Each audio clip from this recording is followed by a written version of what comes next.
Hello, welcome everybody to my talk regarding multi-channel and io-uring status update within Samba. My name is Stefan Metzmacher.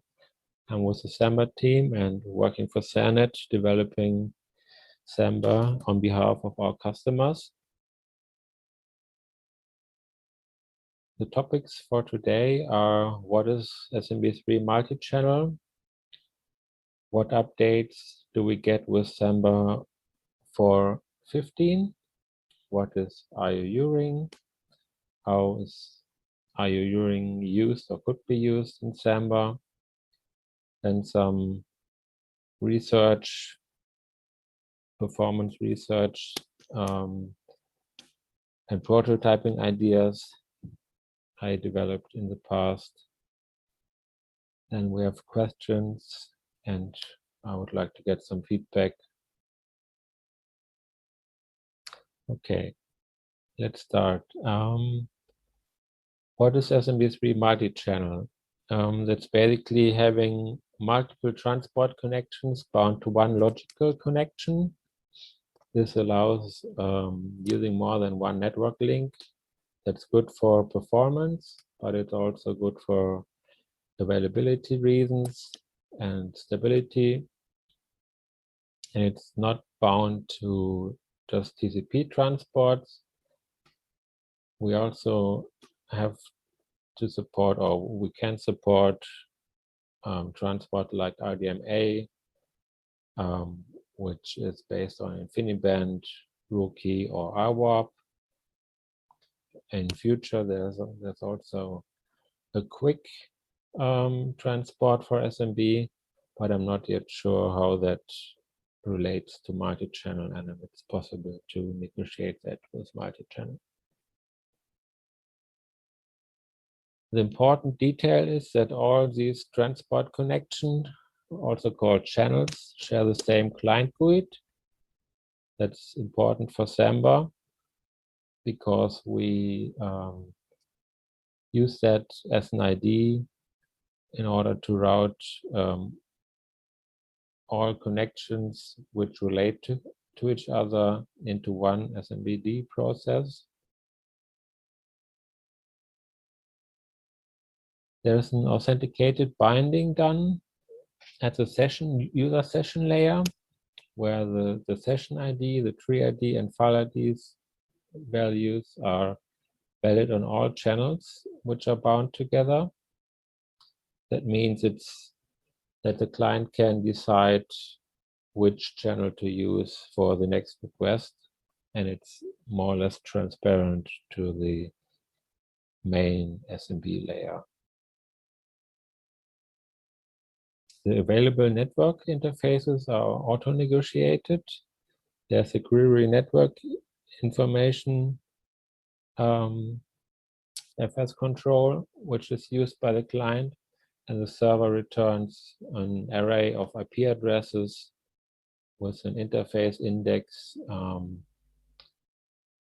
which can be used to match IP addresses belonging to the same physical network interface. Then there's the link speed and RSS and RDMA capabilities. RSS is receive side scaling that is used when the hardware has multiple queues, so that it's possible to spread the load on multiple cores. And in that case, the Windows client tries to use multiple connections, even if there's just one interface. So the important thing with multi-channel is I/O ordering, because when you have multiple stream connections and one request goes through one channel, the other one goes to the other, requests can get lost between client and server, and the responses between server and client could also be lost. And for the client, it's not possible to know the difference between these two. In order to make this all reliable, there's a replay flag defined in the SMB2 header. and the status file not available indicates please retry to the client in case there's a replay conflict. And it turns out that Windows returns access denied in some cases where creates a replay, and in other cases it just ignores the replay.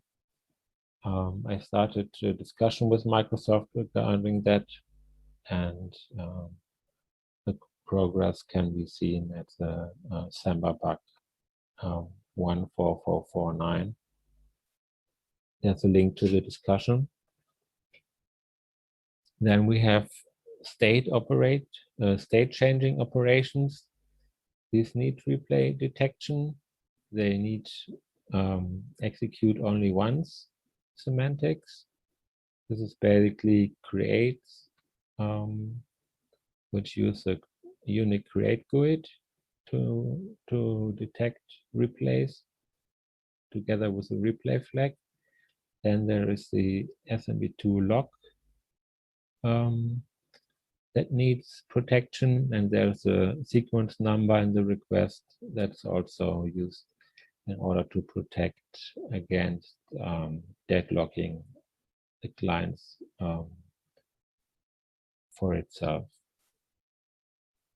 And Windows only supports that on resilient and persistent handles, but it's we discussed it, and future versions of Windows are supposed to fix that and implement that also when just a multi-channel is used. So write and set operations only need a barrier. So we just need to protect against reordering, and there's a epoch number, which is part of each request, and the server remembers the last seen epoch number and will reject stale requests also with file not available. Read and get operations can be safely replayed. There shouldn't be any problem with the client just retrying. It doesn't matter much to the server and to the client if that's a replay or not. Then we have these and op-block break notifications. These need to be retried, and there we need to wait for transport X in order to find out if the break notification was delivered to the client correctly. And if there's a failure, then the notification needs to go through another channel in order to notify the client. Windows only does that for leases, but Samba implemented it also for op-blocks because there are more situations where leases are disabled when Samba is used together with NFS servers, and we don't support leases. I gave a similar talk last SDC, the Storage Developer Conference, and you can see the URL there and get some more details on the milestones and design up to Samba 4.13 there.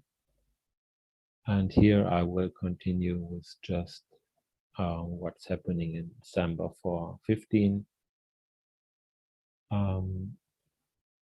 In the meantime, we managed to get regression test in place, a socket wrapper, which is used for our regression tests, which simulates a TCP socket based on Unix sockets that got basic FD parsing support, which we need for multi-channel, where one SMBD process accepts the connection and then needs to pass the file descriptor to the existing SMBD process that already handles the connection of the given client.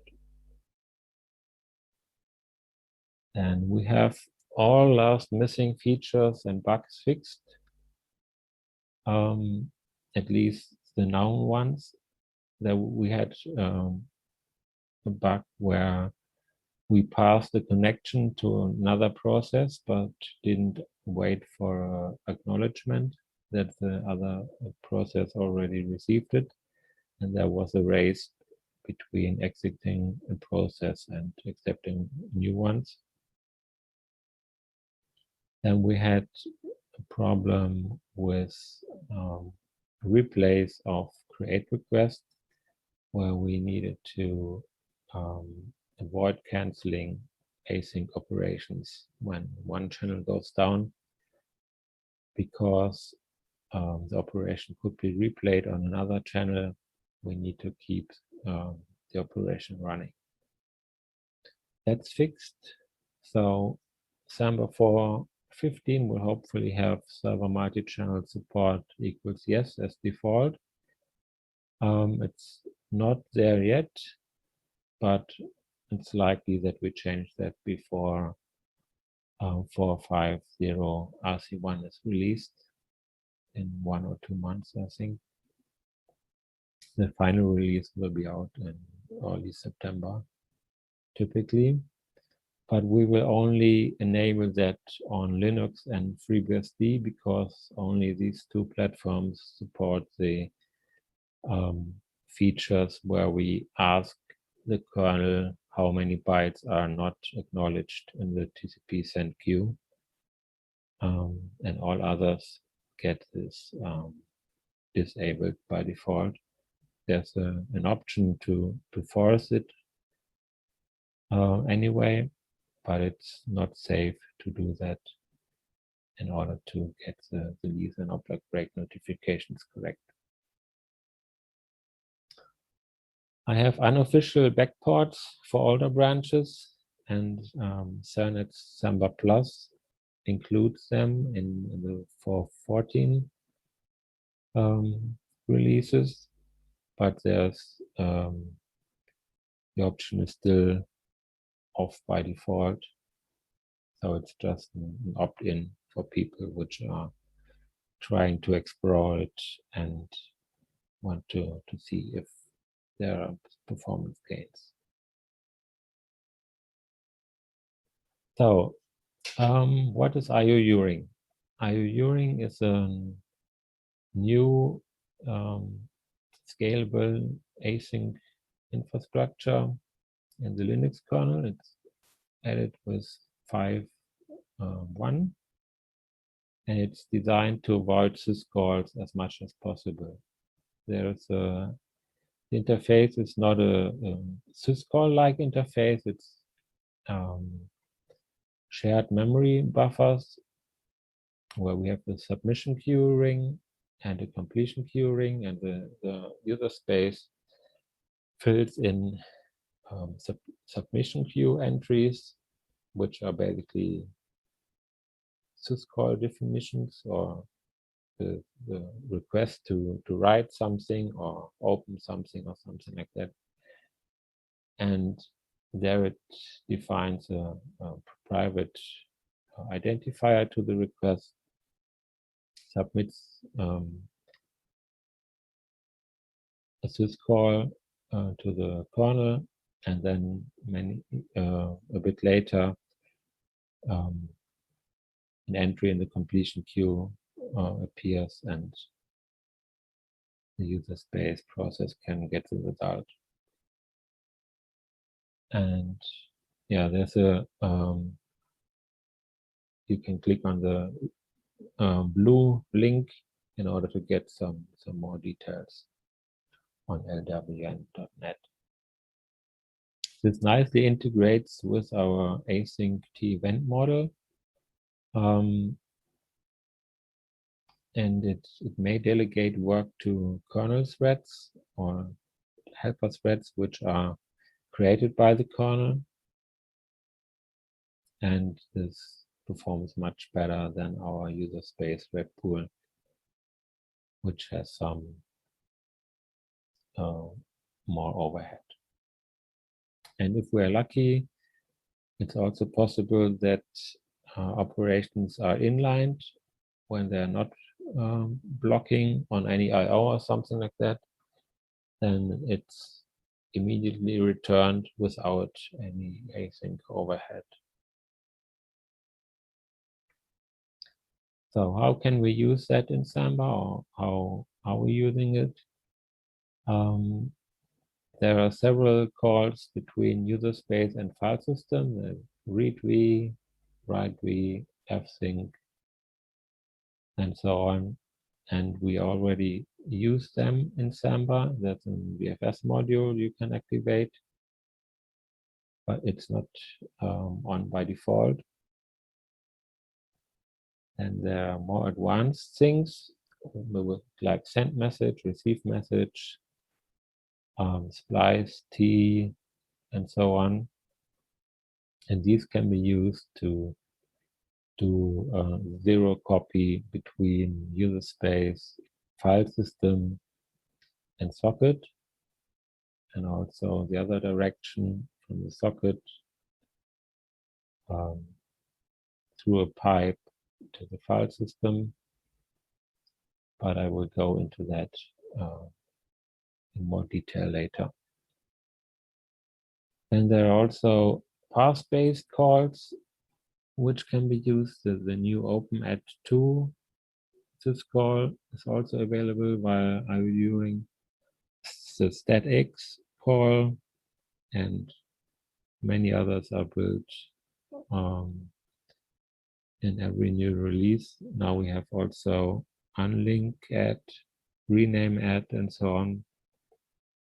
And the nice thing is that you could register personalities. It's basically a snapshot of the current Unix credentials of a process. You can register that, get an ID for that, and then every submission queue entry can get such an ID, and the in-kernel syscall will then be done in the context of that personality. That will be very useful when we start using things like openadd or so via IO in future. That will drastically reduce the syscall amount when doing opens and things like that. A relatively new feature is the native worker threads. So up to the 5.11 kernel, the helper threads in the kernel were real kernel threads, which are detached from the user space process which triggered them. And with 5.12, the in-kernel helper threads are mainly cloned or forked from the user space thread. So they inherit all the memory accounting, user credentials, virtual memory maps, and so on. And it's much easier for the kernel to manage all that on behalf of the user space program. And basically, the helper threads just appear as normal threads under proc, and also when you see it in top or something like that. It's just a user space process that is sitting in a syscall and will never come back to user space again. And the good thing is that this is likely to be backported to the 5.10 LTS kernel because it makes it possible for the kernel to relax a lot of restrictions which were added for security reasons before. And that means that we can make much more use of advanced features of io-uring. So for admins and user space developers, as I said, top shows them as user space processes, and you need to press uppercase H in order to show the individual threads. And now these will also be available or visible from within containers. So before, if you had a LXC or Docker container or whatever, you had a process in the container which used io-uring, and the top command in the container only showed the user space process, but the kernel thread were only seen in the host operating system, not in the container. And that should be changed now. So you see all used CPU usage and so on, also by the kernel helper threads nicely together in top. And you see to what user space process that belongs. It's very useful to use ps3-a-t-p. That shows them nicely. And up to now, GDB shows some worrying messages, complaining about architecture mismatches and so on. But there's currently discussion, and I proposed some patches there. So maybe 5.12 stable release and 5.13 kernel will have that fixed and doesn't confuse GDB anymore. So regarding performance research, last October I was able to do some research, and DDN kindly sponsored 1 week of research on real-world hardware with 100 gigabit NIC. I think it was a Mellanox Connect X6 or something like that. And the server also had 2 NUMA nodes. So it was interesting to test with that and find out the NUMA effects there.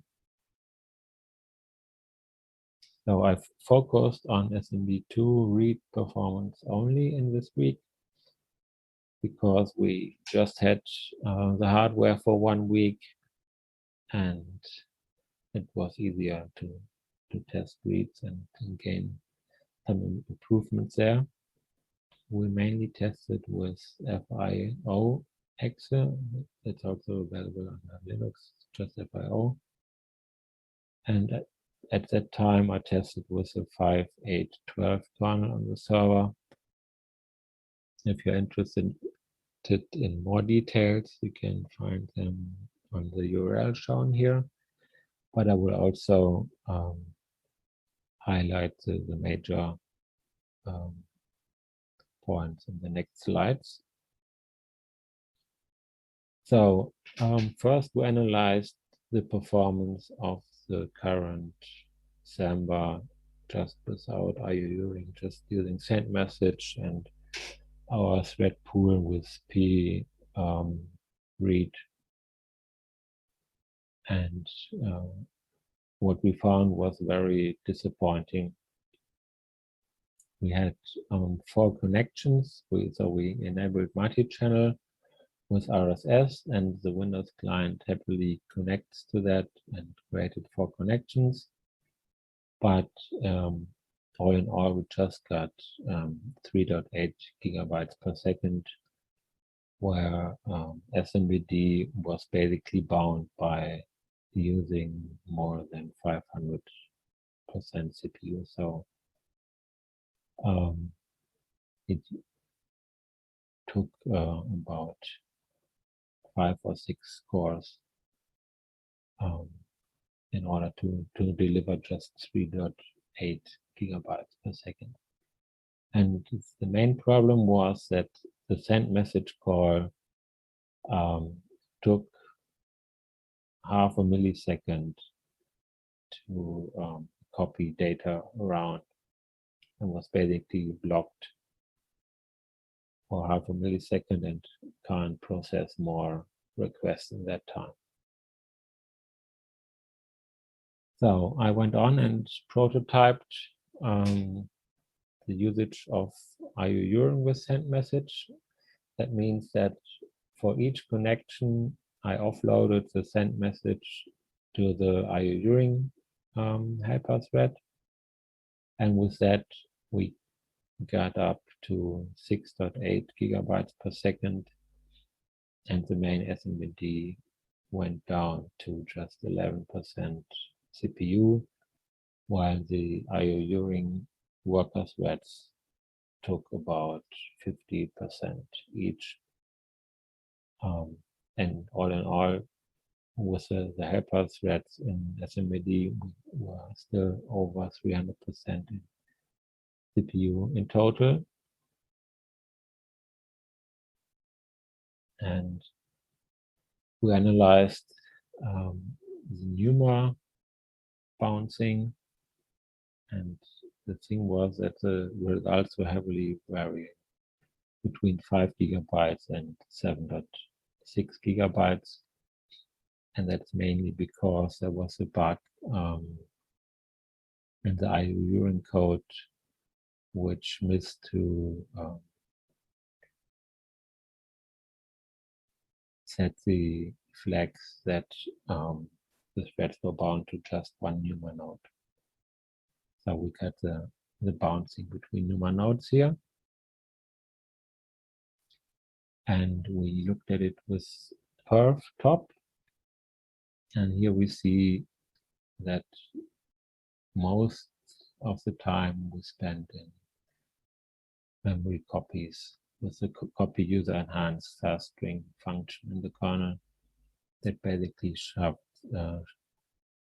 copies memory around from user space, from the file system to user space, and from user space to the socket again. By the way, we tested with a memory disk on the Samba server, because that was much more reliable, and all we were interested in at that time was what are the constraints in Samba itself, and how it used the kernel. So in order to get higher numbers, we needed to change the client, and we configured it to use 16 connections instead of just 4. And with that, I prototyped using send message and SPLICE via io-uring. That means we called SPLICE in order to move the pages from the page cache of a file into a pipe, and then from the pipe into the socket. And that's basically 0 copy. And we see the load is much, much lower. The main SMBD is just at 5% CPU, basically. Some io-uring threads are taking up to 12% CPU, but that's much, much less. And it also turned out that this is not NUMA affected anymore. So this basically, at this time, the bottleneck was the client that was not able to get faster. Because of that, I tried to get faster numbers using smbclient. I had a third machine where we could test with smbclient, and I modified the smbclient command in order to use a fixed client GUID, so that 4 individual smbclient invocations all went into the same SMBD process on the server. in order to simulate a multi-channel there. And with that, we got about 11 gigabytes per second, which is basically the line speed of the NIC we tested with. So with iPerf, we got very similar results. And here SMBD was at 8.6% CPU, and for IORING threads, each at about 20% CPU. There were also some more IORING threads doing the splicing from the file system from the memory disk, but they are not shown here, and I think they were just at a few percent CPU, so they didn't really matter. And on the left side below, you see that perf-top just shows that do TCP send pages is a major bottleneck now, and that's at 7% CPU, and not the memory copying, which were 60 or 70% in CPU time. And by the way, smbclient was a bottleneck here too. You see that all 4 smbclient processes were basically hammering on the CPU.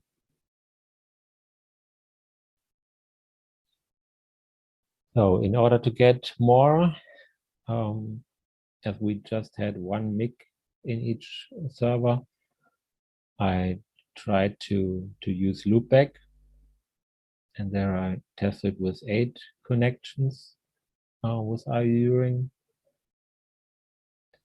and then I got 22 gigabytes per second, where the SMBD process, the main one, were just at 22% CPU. For io-uring threads at about 22 CPU each. I think that's a bug in my slides. It should be 8 io-uring threads, so 1 for each connection basically, and then the other ones for the splicing from the file system into the pipes. Yeah. On the left below, you see the copy user enhanced fast string again, the memory copy, but that's from the local smbclient processes, which are all basically also hammering on the CPU again. Clearly the bottleneck here. So recently I redid the test on a different machine, which is a brand new one. I think some AMD CPU, and there I got even better numbers with the send message and splice from dev shared memory. I got with 1 smbclient connection, I got 11 gigabytes per second, where the SMBD was just at 7%. So the smbclient were the problem and the bottleneck again here. But 11 gigabytes for 1 connection is quite good here. And it's even not the limit. With 4 connections, I was able to get something between 24 or 30 gigabytes per second. Somehow that seems to depend on the day or something like that. One day I get just 24, the next day I get 30. That's basically a bit random. But all in all, it just looks very good. And SMBD is not fully utilized there yet. I also prototyped the SMB2 Read path with receive message and SPLICE to dev null because I didn't have fast enough disk to get good numbers here. And all I'm currently interested in is finding the bottlenecks in Samba and not bottlenecks in the file system or something like that. So with that, I got for one connection about 7 gigabytes per second. Without that code, I got about 3 or 4 gigabytes per second. So it's an improvement. It's not as large as the improvement for the read side, but for the first chart, it's quite good. With 4 connections, I was able to get 10 gigabytes per second for writes. Sorry. And I tested that with a 5.10.25 kernel, and still the bottleneck are found on the SMB client side. If we would apply very similar changes using io-uring for the SMB client side, then I'm sure we will get much higher numbers. And it seems that the path from file system to pipe and then to socket is much better optimized in the kernel compared to socket into pipe and then to the file system. I guess that's basically because that's what the send file syscall is used to use, and basically that's also used in web servers and things like that, which are mainly used for streaming data from the server to the client and to take data from clients and write it to disk. So further improvements can be done in order to reduce the overload, the overhead with receive message and SPLICE, because currently what we have is that when packets arrive in the kernel, SMBD gets notified that there's more data in the receive queue, and with, for example, 8 megabyte buffers, we will get woken up about 16 or 20 times in order to get all the 8 megabytes. And that's quite some overhead. And it would be good if we just be woken up when all 8 megabytes arrived. And for that, I experimented with the AFKCM, the kernel connect multiplexer, and some eBPF helper programs in order to segment the stream data into packets. But there I got a few bugs which were in the upstream version of it. And also the performance wasn't that good because there were a lot of context switches within the kernel in order to do that. But then I found that the message wait all flag is basically all I need. And it's much simpler and faster. And it allows us to call receive message with that set, and the kernel only returns once all 8 megabytes are filled in. In order to use something like that for SPLICE, I experimented with a SPLICE wait all flag, and that showed quite some improvements or reduction in CPU usage from about 40% CPU usage down to just 4 or something like that.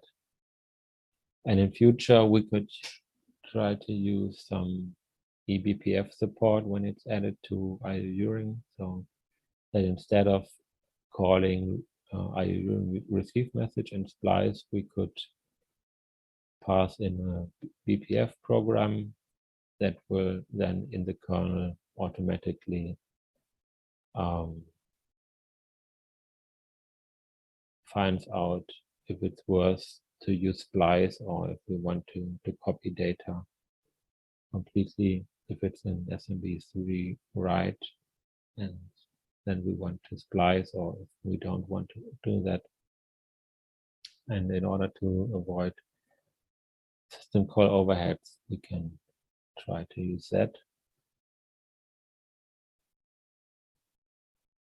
And it also turns out that from socket to pipe and to file system, we may not get full zero copy features. Maybe it's possible to improve that in future. And for things like SMB2 Read, SMB2 signing and encryption, where we need to touch the data and in order to check the checksum, we may use the T feature, the T core, which just copies data from one pipe to another, and then we can use VM SPLICE in order to get that into user space, but also keep a copy in the kernel pipe in order to use SPLICE to the file system, but at the same time see the data in the user space process. Here also VM SPLICE should also be optimized in the kernel and also added to io-uring. That would also help a lot, I guess. And yeah, maybe with eBPF we could also think about doing offload of signing and encryption. And at the far end, we could go to SMB Direct, which is the protocol for SMB on top of RDMA, and that would also quite likely reduce more overhead. I haven't started with an SMB Direct driver for the kernel, but that's still a work in progress. But I hope one day that will see the light. So that's from my side. Do you have any questions? It would be great if someone does real world testing with that and report to me. So thank you.